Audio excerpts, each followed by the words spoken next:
Good morning, friends!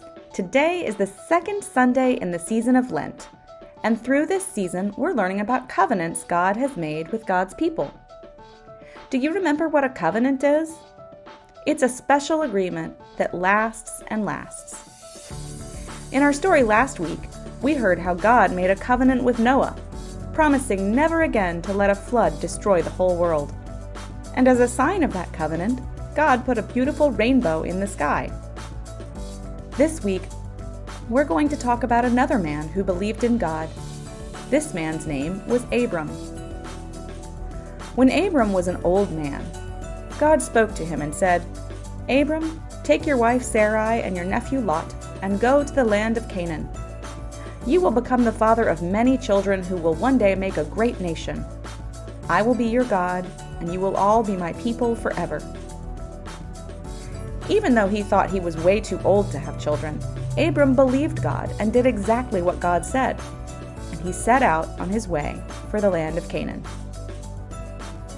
Many years later, Abram and Sarai still hadn't had a baby, and that made them very sad because they wanted to be parents, and because they wondered how God's promise could come true if they didn't have a child.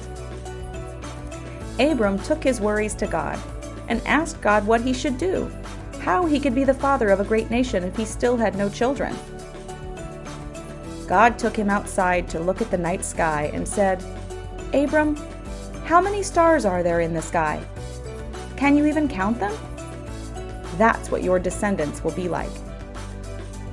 Abram still didn't understand how he would become the father of a nation, but he trusted God and he waited.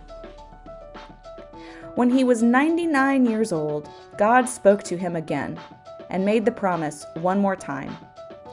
This time, God said, "Abram, I promise I'll be your God forever and your descendants' God forever. And now I want you to change your name, because something special is changing for you. Now you will be called Abraham, which means father of many.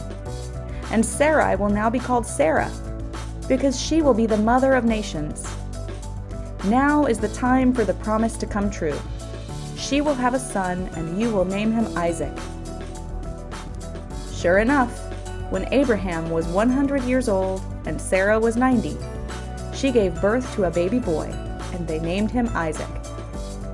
Isaac grew up and got married and had children, who had children, who had children, who had children, and before you knew it, there was a great nation called Israel, all descended from Abraham.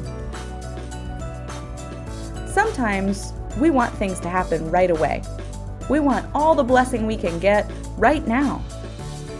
But sometimes God has different timing. But God is always faithful. God always keeps God's promises no matter what.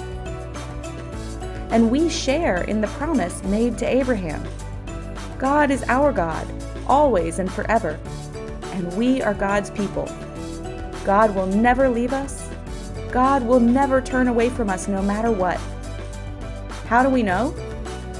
Because God made a promise, and God is a promise keeper.